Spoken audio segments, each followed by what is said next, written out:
Solene Rodríguez se despertó antes de que apareciera el sol.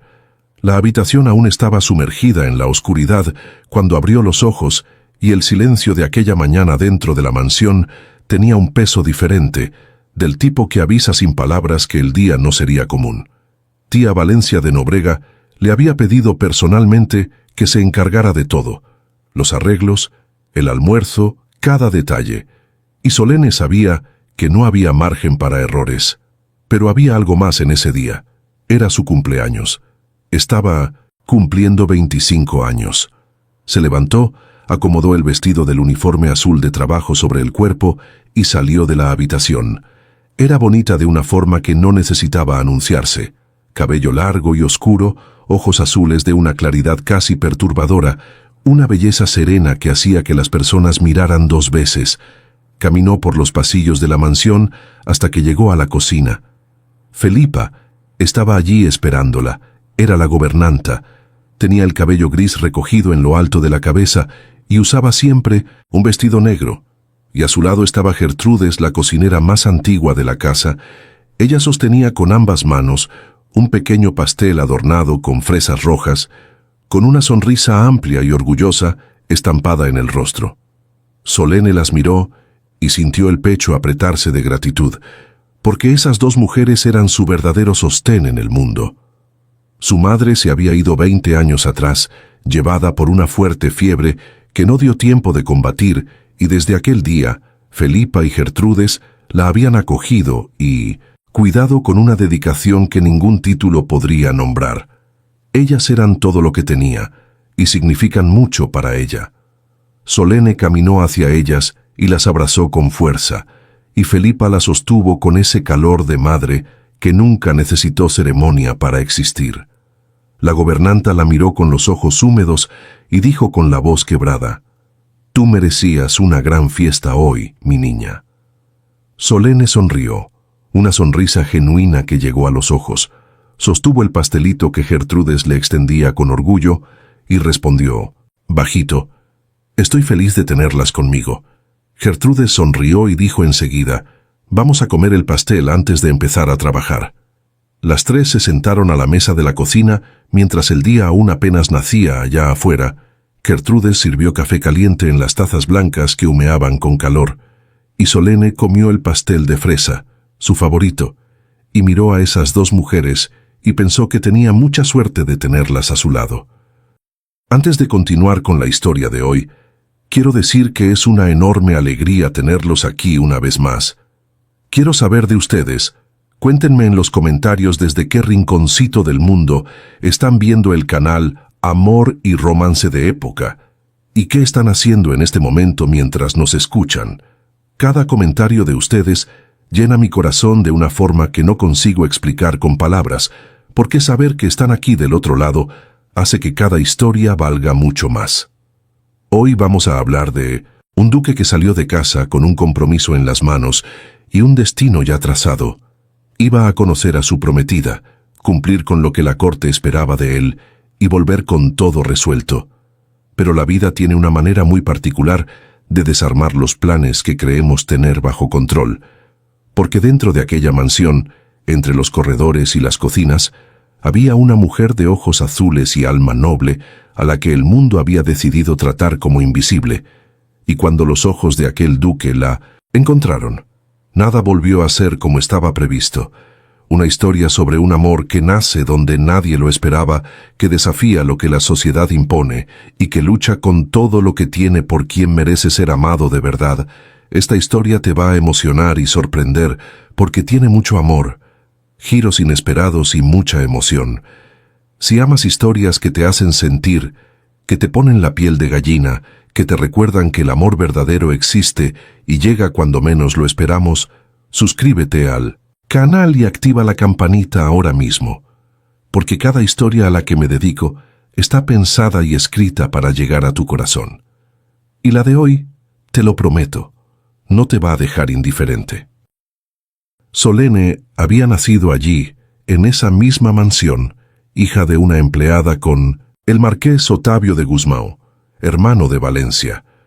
Gusmão era viudo cuando se involucró con su madre, y la sociedad jamás habría aprobado esa relación, pero vivían juntos sin casarse, y Ottavio no retrocedía ante nada de lo que había elegido con el corazón. Cuando Solene cumplió 5 años, la fiebre se llevó a su madre en pocos días, y la mansión perdió su luz más verdadera. Fue entonces cuando llegó Valencia, la misma hermana que había criticado la relación del hermano mientras él vivía, pero que también había quedado viuda y necesitaba un techo. Entonces llegó con sus hijos Cristina y Alexandre, trayendo toda la frialdad de quien pide ayuda sin jamás reconocerlo. Ottavio fue claro con ella desde el primer día. Solene era su hija y tenía que ser respetada. Ottavio pagó estudios, clases de piano, etiqueta, y dejó bien claro que la niña no sería tratada como inferior. Valencia fingía aceptar porque necesitaba la protección del hermano para sobrevivir. Cuando Solene cumplió 15 años, Ottavio cayó del caballo durante una cabalgata. Pasó meses acostado en una cama, sin poder levantarse, sin mejora, hasta que en un amanecer frío, simplemente, ya no despertó. Aquel día Solene vio todo lo que era bello y colorido en su vida desaparecer de una sola vez, como si alguien hubiera apagado la única luz de la habitación y cerrado la puerta por fuera. El abogado llegó a la mansión días después, se sentó a la mesa de la sala principal con el documento en las manos y leyó el testamento en voz alta para todos. Todo lo que el marqués Ottavio de Gusmão poseía había sido dejado a Valencia, su única hermana viva. Propiedades, dinero, toda la mansión. El nombre de Solene no aparecía en ningún lugar de aquel papel. Felipa y Gertrudes quedaron desconfiadas desde ese primer momento, pues conocían al marqués y sabían el amor que él sentía por su hija. Entonces las dos esperaron el momento correcto, y cuando la mansión estaba en silencio, accedieron al documento que el abogado había dejado registrado en los archivos de la casa y leyeron cada línea con cuidado, buscando algún error, alguna omisión, alguna brecha. Pero no había nada. Todo estaba escrito con claridad, firmado y sellado. Valencia era la única heredera, y Solene no había recibido nada. Valencia no perdió tiempo. Llamó a Felipa y dijo con frialdad que la niña sería enviada a un orfanato, pues no había razón para mantenerla en la casa. Fue entonces cuando Felipa se puso de pie, miró a Valencia a los ojos y pidió que la dejara quedarse, argumentando que Solene trabajaría en la casa junto con ellas y no sería una carga para nadie. Valencia pensó por un instante y cedió, pues sabía que Solene aprendía rápido y podría ser útil. Y útil lo fue. Felipa y Gertrudes enseñaron a Solene todo lo que sabían, cada rincón de la mansión, cada tarea, cada responsabilidad, y ella absorbió todo con una rapidez que sorprendía. Con el paso de los años, Valencia fue percibiendo que podía confiar a Solene las tareas más delicadas e importantes de la casa, como por ejemplo cuidar personalmente de todo en aquel gran almuerzo de ese día.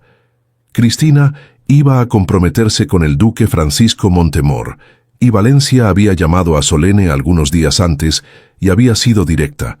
Los arreglos de flores, el almuerzo, la mesa puesta con el servicio dorado, y la propia Cristina arreglada y presentable, todo necesitaba estar perfecto. Solene escuchó, asintió, e hizo exactamente lo que se le pidió, porque era lo que siempre hacía. Ella cuidó de cada detalle de la casa con las manos que conocían aquella mansión mejor que cualquier otra persona. Y cuando todo estaba en su lugar, subió hasta la habitación de Cristina para ayudarla a arreglarse. Se quedó de pie detrás de la prima, pasando el peine fino por su cabello con paciencia, sujetando los mechones con cuidado, cuando Cristina miró su propio reflejo en el espejo con una sonrisa satisfecha y dijo: «Solene, el duque es tan guapo. Creo que está enamorado de mí». Solene continuó, peinando y respondió con calma: «Seguro que sí lo está». Pero entonces Cristina la miró por el espejo con una sonrisa diferente, afilada, y dijo: «Debes morirte de envidia, ¿verdad? Tío no te dejó nada. Yo me quedé con tu habitación, y hoy estaré comprometida con un hombre noble».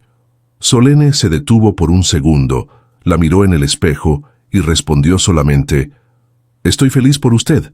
Ahora necesito terminar su cabello». Después de arreglar a Cristina, bajó a la cocina con ese peso de siempre, guardado dentro del pecho.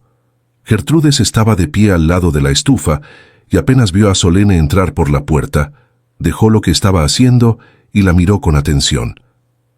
«¿Está todo bien?», preguntó la cocinera secándose las manos en el delantal. Solene se apoyó en la encimera, suspiró hondo y respondió: «Cristina no mide sus palabras conmigo». Gertrudes soltó el paño, caminó hasta ella y dijo con firmeza: «No le hagas caso». Y antes de que cualquiera pudiera decir algo más, un murmullo afuera interrumpió la conversación. Oyeron voces que venían del patio y el sonido inconfundible de ruedas pesadas sobre la grava de la entrada. Las dos se miraron entre sí y corrieron hacia la ventana de la cocina que daba al frente de la mansión. Una gran carruaje se había detenido en el patio de entrada.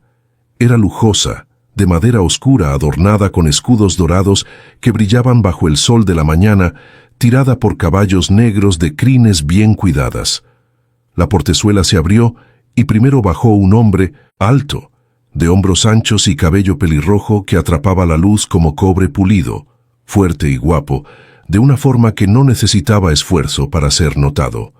Justo detrás de él bajó una señora de cabello rojo y porte altivo, que por la forma y el parecido debía ser su madre. Gertrudes se quedó mirando con los ojos muy abiertos, se apoyó despacio en el alféizar de la ventana con una sonrisa traviesa y dijo bajito: «Un día tu príncipe encantado también llegará así, en carruaje para rescatarte». Solene rió con ligereza y respondió: «Vamos a trabajar en vez de quedarnos aquí soñando, Gertrudes». Pero sus ojos volvieron una última vez hacia el patio. Francisco Montemor estaba de pie bajo el sol, mirando la fachada de la mansión con esa calma de quien sabe dónde está y a qué ha venido. Había llegado para pedir la mano de Cristina oficialmente. Ella se casaría, tendría hijos, tendría una vida buena y segura, y Solene se quedaría allí como siempre se quedará. Respiró hondo, tomó una de las bandejas con firmeza y fue hacia la sala. Esa era su vida ahora, y ya había aprendido a no esperar que fuera diferente. Entró en la gran sala y encontró a todos de pie conversando en grupos. Alexandre estaba al lado del duque, gesticulando con el entusiasmo de quien quiere causar buena impresión. Cristina permanecía un poco apartada, con las manos juntas delante del vestido y una sonrisa contenida, fingiendo ser una mujer recatada y tímida de buenos modales, tan diferente de la Cristina que Solene conocía en los pasillos de la mansión. Solene circuló por la sala en silencio, acomodó las últimas copas sobre la mesa, alineó las servilletas con precisión, y entonces se acercó a Valencia y dijo con voz discreta: «Señora, la mesa está lista». Fue en ese exacto momento, en ese gesto simple de una empleada cumpliendo su función, cuando levantó los ojos y lo encontró mirándola. Francisco Montemor tenía los ojos verdes, claros como hoja nueva, y estaban posados directamente en ella, con una atención firme y presente. Entonces hizo algo que ningún noble había hecho antes. Inclinó levemente la cabeza en su dirección, en un gesto claro y respetuoso de saludo. Aquello era extraño. Los nobles siempre miraban a las empleadas como si fueran parte de las paredes, invisibles, sin nombre y sin rostro. Valencia miró a los dos por un instante y dijo: «Vamos al almuerzo». Los invitados comenzaron a moverse hacia el corredor. Solene retrocedió hacia un lado. Se quedó con los ojos bajos y las manos juntas sobre el delantal, dejando que todos pasaran junto a ella uno por uno. Cristina pasó con la sonrisa de quien acaba de ganar el mundo. Alexandre pasó sin mirar. Francisco Montemor caminó hacia el corredor con pasos lentos y seguros, y giró el rostro y la miró una segunda vez, no por distracción, no por accidente, con esa intención calma y directa de quien vio algo que no puede ignorar. Solene se quedó inmóvil después de que todos ya habían pasado. 25 años dentro de aquella mansión, 25 años aprendiendo a no ser vista, a no ocupar espacio, a servir sin existir. Y en un solo día, en aquel día, los ojos verdes de un hombre que había llegado para comprometerse con otra mujer se habían posado en ella 2 veces con una atención que no sabía qué hacer. Solene se quedó allí parada, con el corazón haciendo una pregunta que no sabía responder. Ella ya lo había visto. ¿Pero dónde? Francisco Montemor era el duque de Casteluna, la capital, hijo único de una familia de Ciunda, título antiguo y nombre respetado en toda la corte. Creció dentro de una mansión llena de reglas y expectativas, pero había una regla en especial que él llevaba como un peso en el cuello desde que cumplió 20 años y se convirtió oficialmente en el duque. Su madre Margarida había dejado muy claro que hasta los 30 años él era dueño de su propia vida. Podía vivir como quisiera, ir a donde deseara, pero que después de los 30 necesitaría casarse y asegurar herederos para mantener el título en la familia. Francisco vivía en pie de guerra con su madre por eso. No era el matrimonio en sí lo que le molestaba, era la idea de casarse por obligación, por título, por conveniencia, como si una mujer fuera apenas una pieza necesaria en un juego que él no había elegido jugar. Él había admirado toda la vida el amor que su madre Margarida había tenido con su padre, el fallecido duque Antenor. 2 personas que se amaron de verdad durante todo el tiempo en que estuvieron juntos. Y era exactamente eso lo que él quería para sí. Pero el tiempo pasó. Él llegó a los 30 años y ese amor que buscaba no apareció. Margarida entonces tomó las riendas de la situación y comenzó a organizar bailes en la capital, recepciones, encuentros sociales, desfilando delante de su hijo a las hijas mejor nacidas de la corte. Fue en uno de esos bailes que Francisco conoció a Alexandre, un joven que vivía entre la capital y la provincia y que con el tiempo se convirtió en su amigo. Alexandre mencionó que tenía una hermana educada, bonita, en edad de casarse, y en el baile siguiente la presentó. Cristina era rubia, bien vestida, tenía postura y sabía comportarse en una sala llena de nobles. Francisco se llevaba bien con Alexandre, y Cristina fue lo más cercano que él había estado a un interés real. La presentó a su madre, y Margarida quedó satisfecha. Francisco entonces dijo que se casaría con ella, pero que antes de oficializar el compromiso quería conocer mejor a su novia, como ellos vivían lejos. Margarida le dijo al hijo que los llamaría para hospedarse en su casa, pero Francisco quería saber cómo era la vida de su futura esposa en la provincia. Quería ver de dónde venía, cómo vivía, quién era de verdad fuera de los salones de la capital, y dijo que ellos 2 serían quienes se hospedarían en la casa de los Nobrega. Y así partieron hacia Monteverdejo para pasar unos días y él poder tomar su decisión. Y allí estaba él ahora, sentado a la mesa del almuerzo en aquella mansión, con personas que pronto formarían parte de su vida. La comida estaba siendo servida con esmero, los platos llegaban calientes y bien presentados, y Valencia conducía la conversación con esa sonrisa de anfitriona satisfecha. Pero lo que no salía de la cabeza de Francisco no era la comida ni la conversación. Era la mujer de ojos azules que estaba de pie al lado de la mesa, ayudando en el servicio, junto a una gobernanta mayor. Esos ojos azules, él tenía la certeza de haberlos visto en algún lugar antes, pero dónde y cuándo no conseguía recordarlo. Fue entonces cuando Alexandre se inclinó levemente hacia él y dijo con una sonrisa animada: «Francisco, si no estás tan cansado del viaje, quiero mostrarte la propiedad más tarde». Valencia aprovechó la ocasión y añadió enseguida: «Nuestras tierras son grandes, señor Montemor, y después del matrimonio el señor podrá usarlas para plantar lo que desee». Francisco miró a Alexandre con atención y luego dijo con calma: «Las tierras están sin plantaciones, Alexandre». Alexandre carraspeó, se acomodó en la silla y respondió: «La mano de obra anda un poco escasa por aquí, Francisco».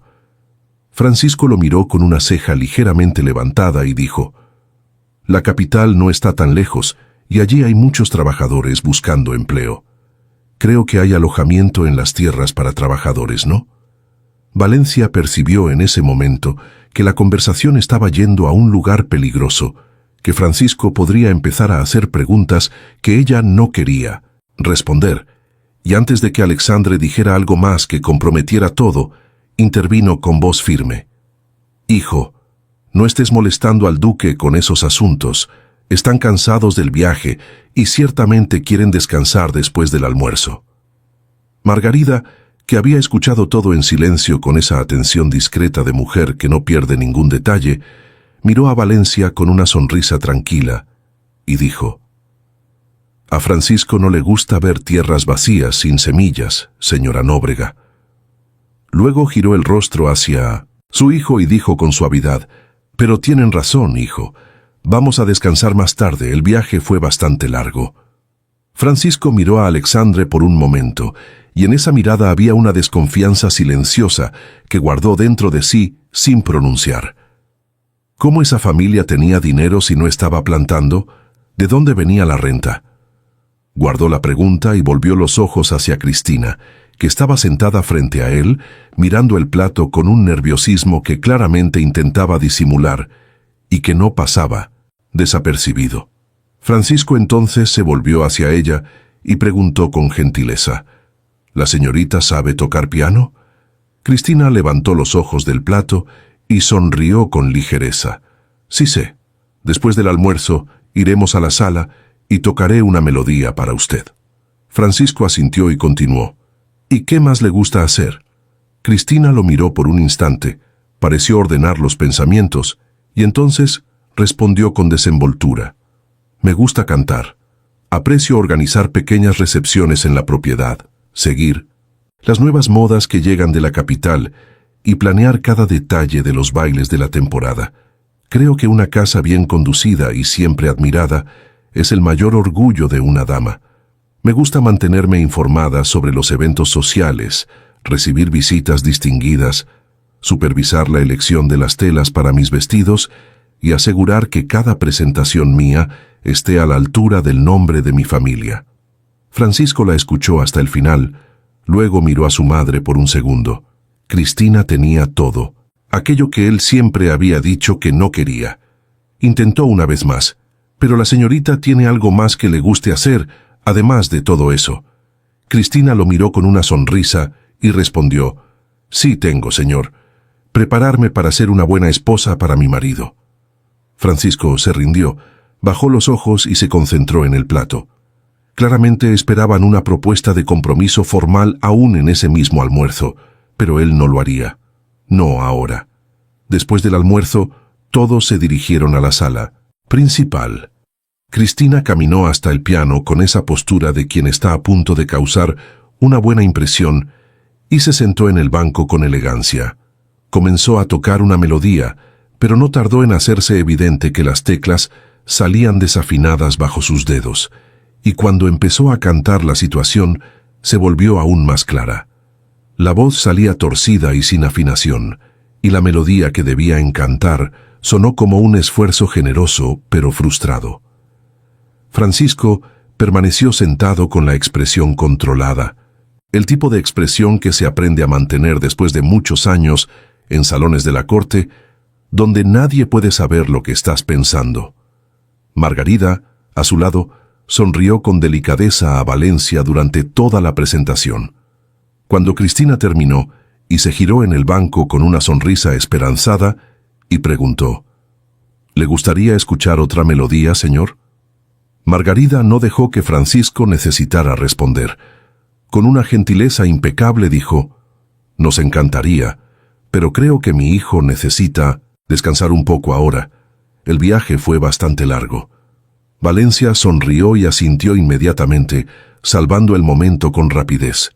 Valencia entonces se giró y llamó: «Solene Felipa, por favor acompañen al duque y a su madre hasta las habitaciones que preparamos para ellos».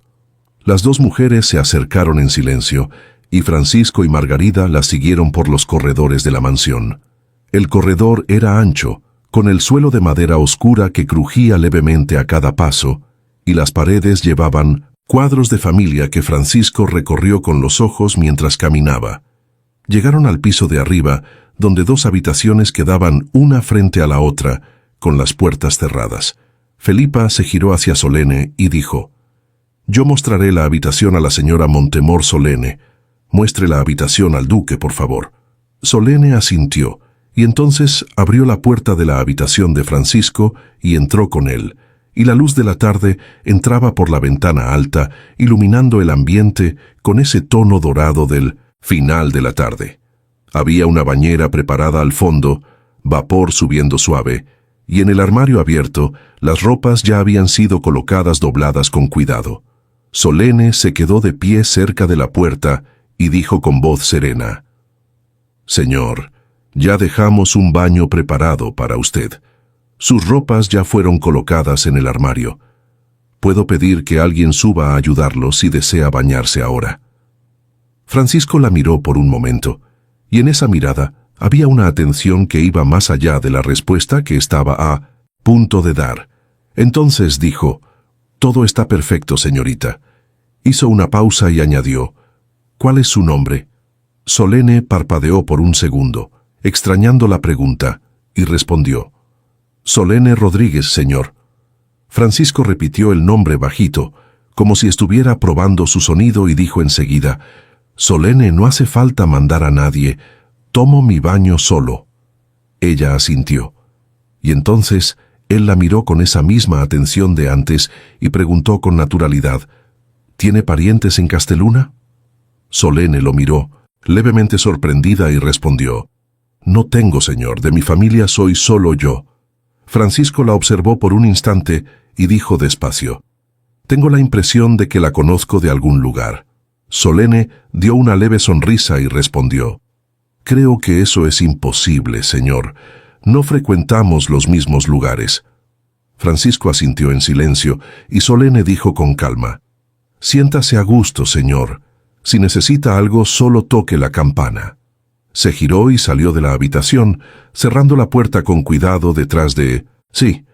Francisco se quedó de pie en medio de la habitación por un momento, escuchando los pasos de ella alejarse por el corredor. Había algo en esa mujer que él no conseguía colocar en el lugar correcto, una familiaridad que no tenía explicación, una certeza que crecía cada vez que la veía de cerca, los ojos azules, la forma en que se movía, la serenidad en el rostro. Él ya había visto eso antes, en algún lugar, en algún momento que no conseguía alcanzar en la memoria. Y ahora que la había visto de cerca en el corredor, con la luz de la tarde golpeando directamente su rostro, la certeza era aún mayor de lo que había sido en la sala del almuerzo. Él la conocía de algún lugar, y iba a descubrir de dónde. Mientras Francisco y Margarida descansaban en sus habitaciones en el piso de arriba, la mansión guardaba un silencio engañoso. En la biblioteca, Valencia estaba sentada a la mesa, frente a sus dos hijos, con una expresión que no dejaba duda sobre lo que estaba sintiendo. Alexandre estaba sentado en un sillón con los brazos cruzados, y Cristina sentada en el otro sillón con la barbilla levantada, intentando parecer indiferente a lo que estaba por venir. Valencia los miró uno por uno y dijo con voz cortante: «¿Qué están pretendiendo ustedes dos? ¿Arruinar este matrimonio?». Alexandre se movió en el sillón y respondió: «Mamá, yo quería que él viera las tierras y se entusiasmara. Casarse con Cristina significa que podrá expandir los negocios por aquí». Valencia respiró hondo antes de hablar, de la manera de quien está juntando paciencia que ya está casi en su fin. «Hijo, esas tierras están abandonadas desde que Otavio falleció», dijo Valencia con una frialdad calculada, mirando directamente a Alexandre. «¿Olvidaste que gastamos el dinero y no plantamos nada para generar más ingresos? Tú eres el hombre de esta familia y no lograste cuidar de eso». Alexandre abrió la boca para responder, pero ella no le dio espacio. «¿Qué crees que el duque va a pensar cuando vea todo aquello? Abandonado. Él no puede sospechar que estamos sin dinero». Hizo una pausa y luego giró la mirada hacia Cristina con la misma dureza. «¿Y tú, hija, qué idea fue esa de sentarte en el piano y cantar para él?». Cristina cruzó los brazos y respondió con un tono levemente defensivo: «Pero él me pidió que tocara, mamá». Valencia cerró los ojos por un segundo y dijo: «No cantas bien, hija mía, y también tocas muy mal». Si él lo pedía, deberías haber dicho que preferías leer una poesía, algo así. «Tengo que pensar en todo por ustedes dos». Alexandre miró a su madre y dijo: «Pensé que él pediría la mano de Cristina ya en el almuerzo». Valencia lo encaró. «Yo también creía que eso ocurriría, pero por lo visto va a esperar. Va a querer conocer mejor a Cristina, así que necesitamos impresionarlo. Y no vamos a equivocarnos nuevamente. ¿Entendieron?». Los dos asintieron en silencio. Valencia entonces se levantó, acomodó el vestido y dijo con firmeza: «Él necesita pedir tu mano, Cristina, y vamos a hacer todo para que eso suceda». La cena de esa noche fue conducida con mucho más cuidado que el almuerzo. Cristina leyó una poesía en la mesa, con voz modulada y postura correcta, y Alexandre habló con entusiasmo sobre los caballos de la propiedad, los únicos bienes que aún tenían y que todavía podían usar para causar una buena impresión. Valencia y Cristina usaron las joyas que quedaban, las últimas piezas que aún guardaban, y cuando Margarida vio el collar de esmeraldas en el cuello de Valencia, se inclinó levemente y elogió con genuina admiración la belleza de la pieza. Solene estaba en la sala como siempre, de pie al lado de Felipa, sirviendo la cena en silencio, con esa discreción que había aprendido a lo largo de los años. Pero cuando sus ojos se posaron en el collar de esmeraldas brillando en el cuello de Valencia, bajo la luz de los candelabros, algo se contrajo dentro de ella con fuerza. Ella conocía ese collar, conocía cada detalle de él, el cierre dorado, las piedras, verdes incrustadas una a una, el delicado diseño de la cadena. Su padre, el marqués Otavio, había dado ese collar de regalo a su madre el día en que ella nació, y su madre lo había usado con un amor que Solene aún podía ver cuando cerraba los ojos. Después de que su madre murió, el collar había quedado en la caja de joyas del cuarto, y ahora estaba allí, en el cuello de Valencia, brillando como si siempre le hubiera pertenecido. Solene sintió la rabia instalarse dentro de su pecho de una forma que raramente ocurría, caliente y apretada, subiendo despacio por la garganta. Felipa estaba a su lado, y percibió todo sin necesidad de mirarla directamente. Con un gesto discreto y firme, la gobernanta alcanzó la mano de Solene y la apretó con cariño, y luego le dio una mirada que decía todo sin necesidad de una sola palabra. Solene respiró hondo, cerró los dedos alrededor de la mano de Felipa por un segundo y dejó que la rabia bajara despacio, guardándola de nuevo en el lugar profundo donde vivía. La cena terminó, los invitados se retiraron a sus habitaciones y la mansión fue quedando en silencio, una habitación tras otra. Felipa fue a la cocina y despidió a Gertrudes, que había estado de pie desde el amanecer y merecía descansar. Quedaban apenas 2 ayudantes más en la cocina ahora, desde que Valencia había despedido a buena parte de los empleados de la casa para recortar gastos, y aún había mucho que ordenar antes de que la noche terminara, pero como ella casi no trabajó en la cocina, despidió a las mujeres también. Todas estaban cansadas. Solene comenzó a juntar los platos y organizar la cocina con esa eficiencia silenciosa de quien ya ha hecho eso tantas veces que el cuerpo trabaja solo. Felipa tomó un paño para ayudar a limpiar la mesa, pero Solene se detuvo y dijo con firmeza y cariño al mismo tiempo: «Ve a descansar. Estuviste de pie todo el día y no te vi sentarte ni una sola vez». Felipa la miró con esa sonrisa cansada y respondió: «No voy a dejar que te ocupes de todo aquí sola». Solene dio una sonrisa tranquila e insistió: «No tengo sueño. Ve a descansar, Felipa». La gobernanta se quedó quieta por un segundo.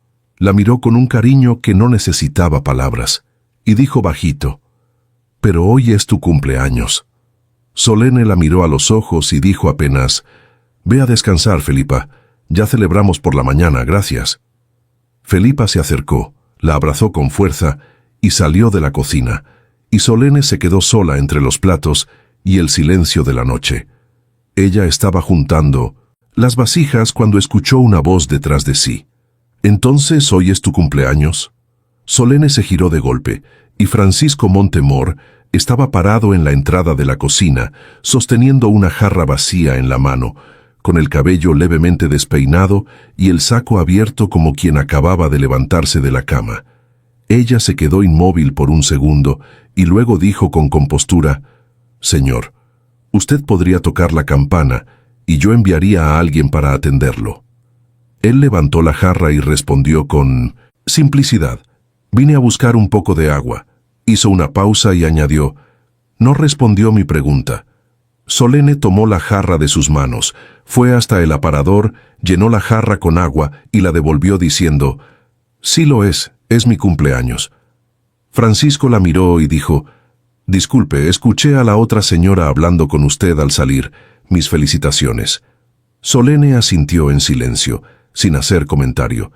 Francisco miró alrededor de la cocina con atención, recorriendo con los ojos los platos aún esparcidos, a las ollas en la estufa, la mesa por limpiar, y entonces preguntó: «¿Va a limpiar todo esto aquí sola? ¿Dónde están los otros empleados?»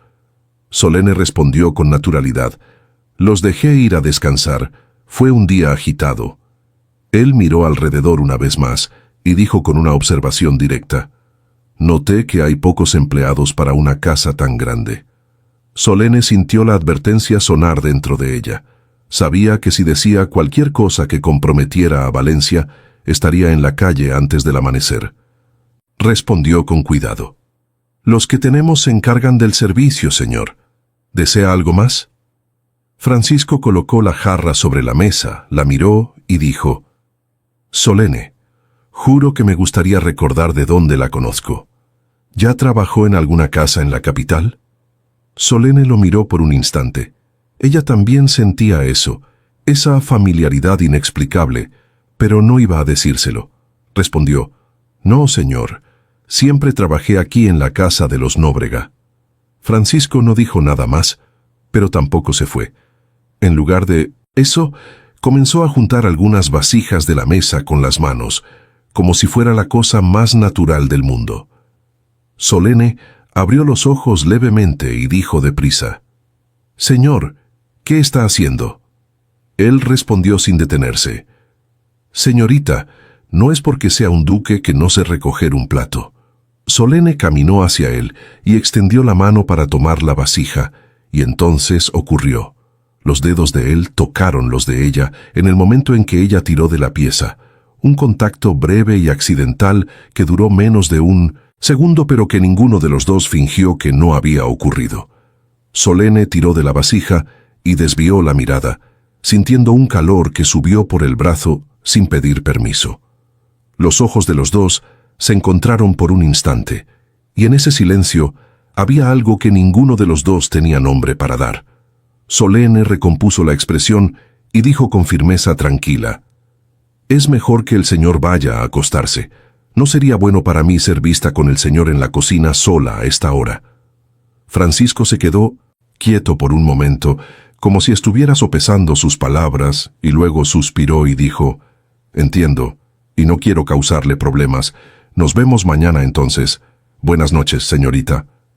Ella respondió: «Buenas noches», y él salió de la cocina, sus pasos desapareciendo despacio por el corredor oscuro.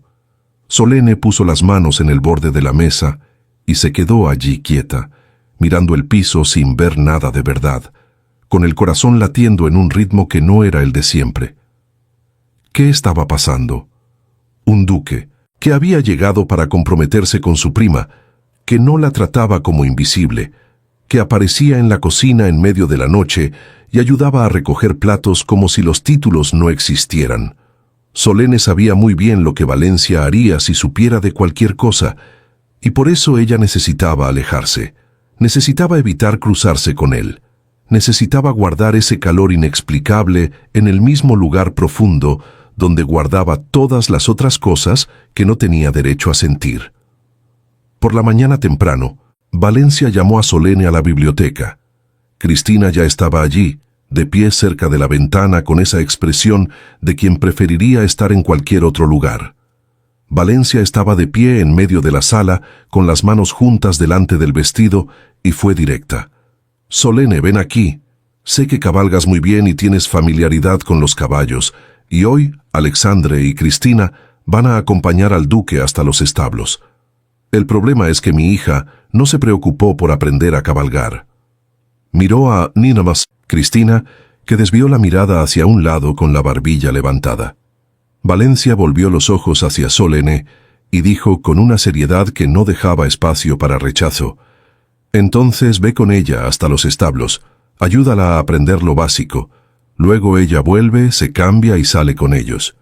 Se acercó a Solene y añadió: «¿Crees que puedes hacer eso?» Solene asintió sin dudar. «Claro que sí, señora», y se volvió hacia la prima. «Vamos, Cristina». Las dos salieron de la biblioteca lado a lado y siguieron por el corredor hacia la salida trasera. Cuando llegaron al patio y las puertas de la biblioteca quedaron lejos, Cristina miró a Solene con una sonrisa sarcástica y dijo: «Debes amar esto, ¿no es así? Cuando mi madre me menosprecia». Solene respiró hondo, la miró y respondió con calma: «Cristina, si ella te menosprecia, es porque tú lo permites. Cuando éramos más jóvenes, mi padre pagó clases de equitación para las dos, y tú no quisiste participar en ninguna». Cristina suspiró, pero no, respondió.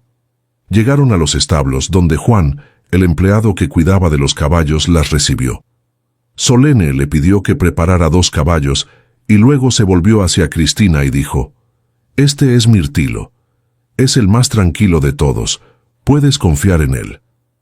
Colocó la mano en el hocico del animal con la familiaridad de quien conoce cada caballo de ese establo por su nombre, y después ayudó a Cristina a subir, explicando con paciencia cómo sostener las riendas, cómo guiar, cómo mantener el equilibrio. Luego subió a su propio caballo con una ligereza y seguridad que venían de años de práctica, y las dos comenzaron a andar despacio alrededor de los establos. Cristina fue ganando confianza poco a poco, y en cierto momento soltó una sonrisa genuina y dijo: «Hasta que es divertido esto». Solene sonrió de vuelta, y por un breve instante, el aire entre las dos se volvió más ligero. Solene miró a su prima y pensó que, si tantas cosas no hubieran ocurrido, si Cristina no se empeñara en recordarle su lugar en esa casa cada vez que la vida daba una oportunidad, las dos podrían haber sido grandes amigas. Pero la vida había seguido el camino que siguió, y Solene había aprendido a no detenerse en pensamientos que no tenían a dónde ir. Continuaron cabalgando despacio, los cascos de los caballos levantando la tierra seca del camino, hasta que una voz llegó desde fuera de los establos. «Buenos días, señoritas. ¿Van a cabalgar y no me llamaron?» Francisco Montemor estaba de pie junto a la cerca con una sonrisa tranquila en el rostro, observando a las dos con esa atención calmada que era su marca. Cristina lo vio y se recompuso inmediatamente, sentándose más erguida en la silla con una sonrisa que encendió rápido. Francisco se volvió hacia Juan y dijo con naturalidad: «Prepara un caballo para mí, voy a cabalgar con ellas». Juan fue inmediatamente a preparar el animal, y Cristina aprovechó el momento. Miró a Solene y dijo en un tono que no dejaba margen para discusión: «¿Puedes volver al trabajo, Solene? El duque está aquí y va a acompañarme en la cabalgata». Solene acercó el caballo al de Cristina, se quedó a su lado y dijo bajito, con una urgencia discreta que solo Cristina podía oír: «Cristina, no sabes cabalgar. Es mejor decírselo». Cristina la miró con los ojos duros y respondió en un susurro firme: «Sí sé. Vete de aquí». Y entonces, en un gesto brusco de quien quiere terminar la conversación de una vez, Cristina tiró de las riendas con fuerza. Mirtilo sintió el movimiento inesperado, se asustó, y antes de que cualquiera pudiera reaccionar, salió disparado por el camino en galope abierto, llevando a Cristina sin que ella supiera cómo detenerlo.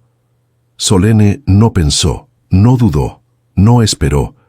Apretó los talones contra el caballo y salió detrás de su prima a toda velocidad, dejando el suelo del establo atrás como una flecha. Francisco montó en segundos y salió detrás de las dos, y lo que vio delante lo dejó completamente atónito. Solene galopaba con una habilidad y una precisión que no tenían nada de común. Inclinada sobre el caballo, ganando terreno sobre Mirtilo hasta lograr colocarse lado a lado con el animal en fuga. Con un movimiento seguro y rápido, alcanzó las riendas de Mirtilo y las sujetó con fuerza, controlando el caballo hasta que fue perdiendo el paso y deteniéndose.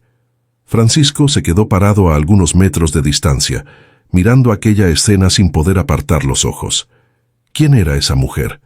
Cristina había perdido el equilibrio en el momento en que el caballo se detuvo y cayó al suelo soltando un gemido. Solene bajó del caballo en segundos, fue hasta su prima y verificó rápidamente si estaba herida. Francisco llegó al lado de ellas y preguntó con preocupación: ¿Está bien, señorita Nóbrega?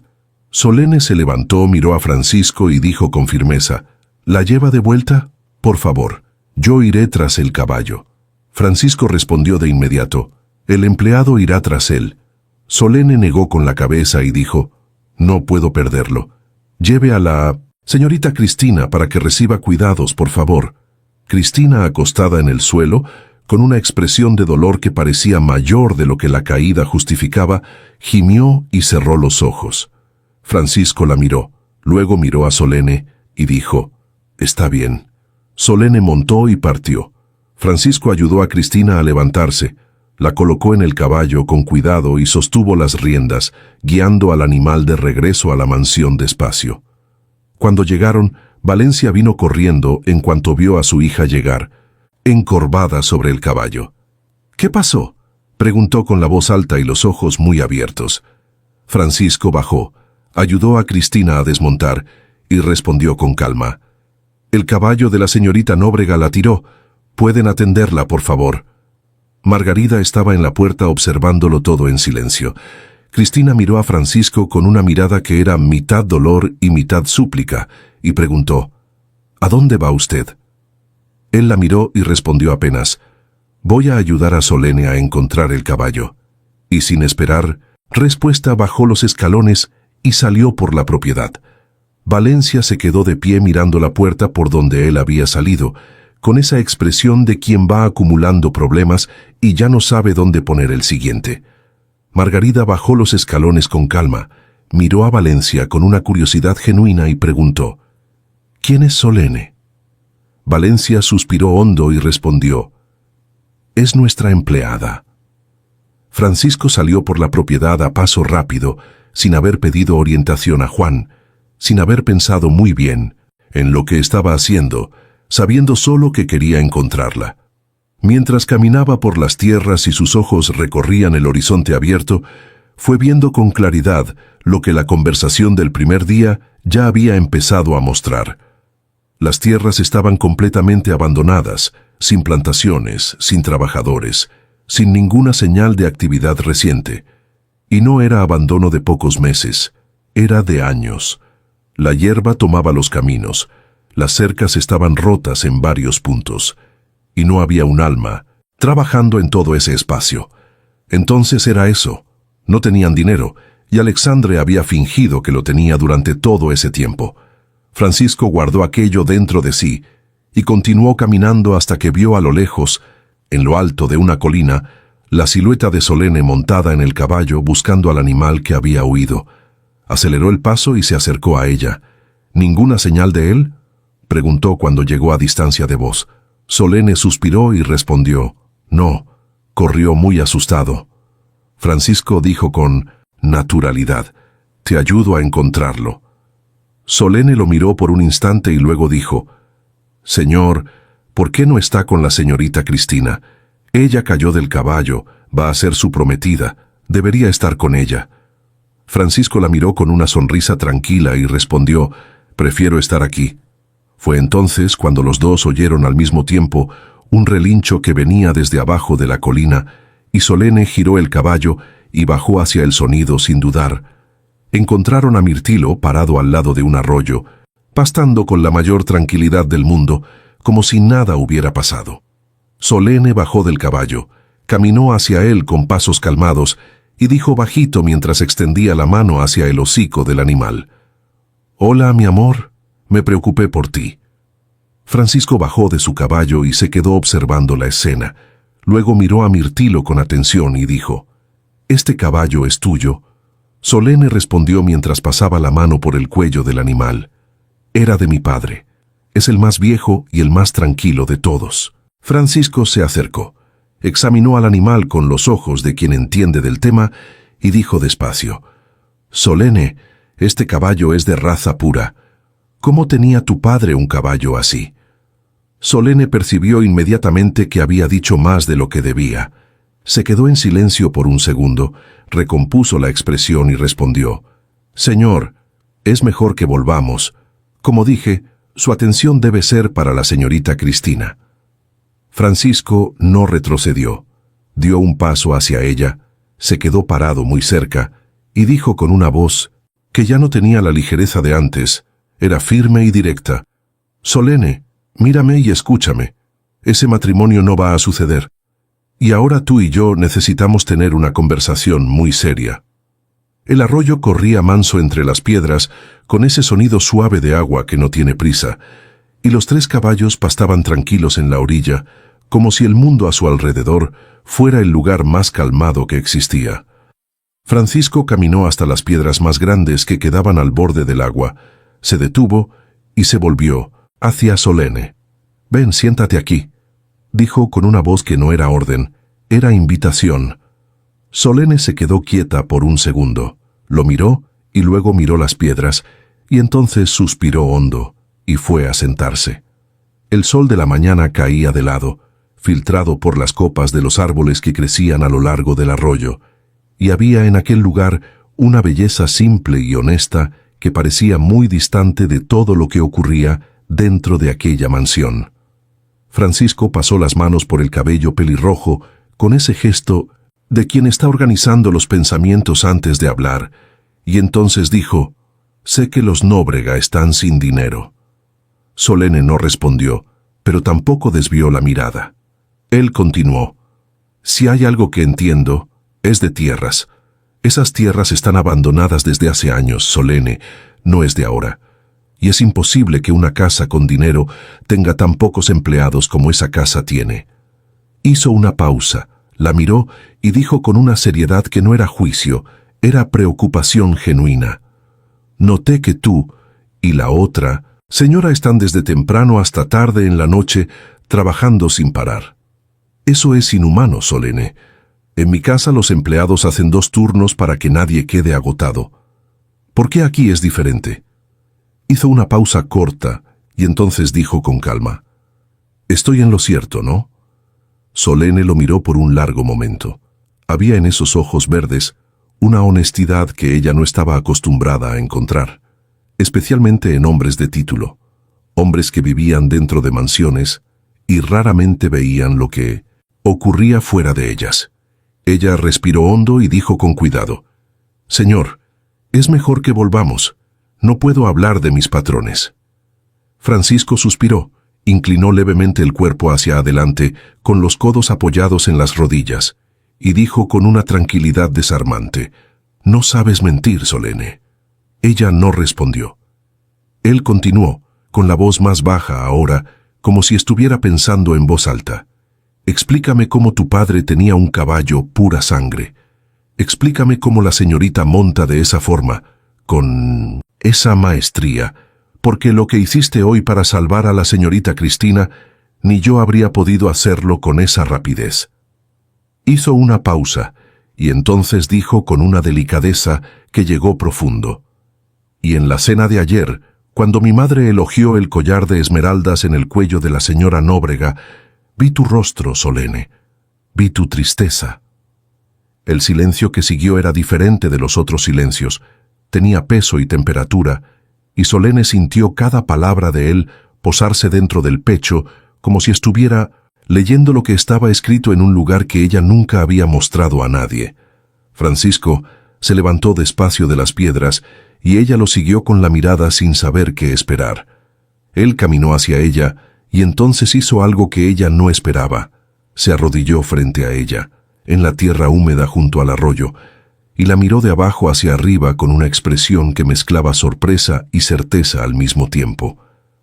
«Esos ojos», dijo despacio, como si estuviera llegando al final de un camino largo. Sé de... ¿Dónde te conozco? Solene se quedó completamente inmóvil. Él continuó. Hace 15 años se inauguró la capilla aquí en Monteverdejo. Vine con mis padres para la ceremonia. Una sonrisa suave apareció en la esquina de su boca mientras los recuerdos iban llegando. Estabas en el patio con tu padre. Los niños se quedaron afuera mientras los adultos entraban, y tú eras la chica que corría detrás de todos y ganó todos los juegos. Él sonrió de verdad ahora, una sonrisa que llegó a los ojos. Recuerdo esos ojos azules tuyos, nunca los olvidé. Solene se quedó mirándolo, y algo dentro de ella se movió suave e irresistible, como el agua del arroyo a su lado, porque ella también se acordaba. No era común encontrar chicos pelirrojos en aquellos lugares, y había uno que corría rápido, pero que ella había dejado atrás en uno de los juegos, y que había reído de una forma que ella no había olvidado. Francisco entonces dijo con voz firme y gentil al mismo tiempo: «Solene, eres hija del marqués, Otavio de Guzmán. Ahora dime, ¿por qué eres la empleada de esta casa?» Solene lo miró, y había en los ojos de él una pregunta sin trampa, sin juicio, solo el deseo sincero de entender. Él había descubierto todo sin que ella necesitara decir una sola palabra, y eso era al mismo tiempo aterrador y extraño, de una forma que ella no sabía nombrar. Dijo bajito: «Señor, eso va a complicar mi vida». Francisco entonces hizo algo que la desarmó por completo. Extendió las manos y tomó las de ella con cuidado, como quien sostiene algo frágil sin apretar demasiado, y dijo: «Dime la verdad. Quiero entender, Solene. Necesito mucho entender». Solene miró las manos de él alrededor de las suyas, sintió el calor de ese contacto simple y honesto, y luego, despacio, retiró las manos de vuelta a su regazo. Se quedó en silencio por un momento, mirando el arroyo, y entonces comenzó a hablar. «Mi madre era empleada de la casa, y mi padre estaba viudo en esa época. Se enamoraron, pero no podían asumir el romance ante el mundo. La sociedad jamás aceptaría a un marqués con una empleada, así que vivían aquí en la propiedad como una pareja». La voz de Solene salía pausada y clara, sin drama, de la forma de quien cuenta una historia que ya ha cargado demasiado tiempo dentro de sí. Ella quedó embarazada de mí, y cuando cumplí 5 años, falleció. Pero mi padre siguió criándome como su hija. Yo tenía todo lo que necesitaba: estudios, música, etiqueta. Él no dejó que me faltara nada. Hizo una pausa, corta, y continuó: «Entonces tía Valencia también quedó viuda, y mi padre la recibió con sus 2 hijos. Todo lo que me daba a mí, se lo daba también a ellos. Pero a tía Valencia nunca le gusté. Eso nunca lo escondió. Jamás aceptaría como familia a una hija de una empleada». Miró el arroyo por un segundo y luego completó: «Cuando cumplí 15 años, mi padre cayó del caballo. Se lastimó. Pasó meses en la cama sin mejorar, y entonces él también partió. Cuando el abogado leyó el testamento, todo había sido dejado a tía Valencia. Iba a enviarme a un orfanato, pero Felipa intervino y la convenció de dejarme en la casa como empleada». Hizo una pausa, respiró y terminó: «Mi padre tenía mucho dinero, no solo por el título. Era un hombre inteligente que sabía manejar los negocios. Pero ellos gastaron cada centavo, y yo no pude hacer nada. Y esa es mi historia». Francisco la escuchó hasta el final, sin interrumpir ni una sola vez, con esa cualidad rara de un hombre que sabe que escuchar es más que quedarse en silencio. Cuando ella terminó, él se quedó callado por un momento, y entonces dijo con una firmeza suave: «Si tu padre te amaba, Solene, no tiene sentido que te dejara sin nada». Solene lo miró y respondió: «Felipa leyó el testamento. Estaba correcto, todo estaba escrito allí». Había un dolor antiguo en esas palabras, no el dolor agudo de quien todavía sangra, sino el dolor sordo de quien aprendió a vivir con una herida que nunca cerró del todo. Ella se levantó de las piedras, acomodó el vestido y dijo con esa firmeza serena que era su marca: Es mejor que volvamos. ¿Qué pretende hacer con lo que sabe? Francisco también se levantó, se quedó de pie frente a ella y la miró por un instante largo, con esa expresión de quien tomó una decisión y no tiene la menor intención de retroceder. «Vamos a resolver esto juntos», dijo él con simplicidad. Solene suspiró hondo y respondió bajito, más para sí misma que para él: «Mi tía va a despedirme». Y era verdad, y ella lo sabía, mejor que nadie.